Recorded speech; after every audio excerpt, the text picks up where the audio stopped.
Chứ đấy mà mỗi bạn là nhưng mà chụp chút casting ấy mơ mà chút thì bạn ấy chút brand Bosch Shimano món bà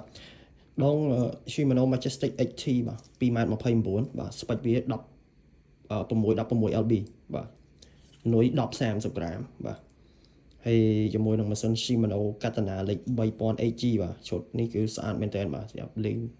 ទឹកសាបទឹកប្រៃមកឆ្ងាញ់ដងនេះកបល់ Fuji បាទពួក model Majestic 80 គឺកបល់ Fuji បាទបំពង់កបល់ធំល្អបាទស្អាត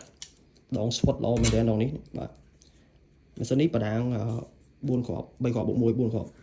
7ជុំ 6.2 កម្លាំងទាញត្រីដល់ទៅ8គីឡូកន្លះបាទលេខ 3000 តែខ្លាំងបាទទឹកសាបទឹកប្រៃមកអែម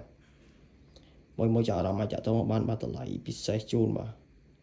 ស្អាតដងក្រហមបាទ Majestic 80ពួកនេះក្រហម spec របស់វាខ្ញុំបង្ហាញម្ដងទៀតបាទគឺ2ម៉ែត្រ29បាននុយ10 30 ក្រាមបាទខ្សែ6 16 LB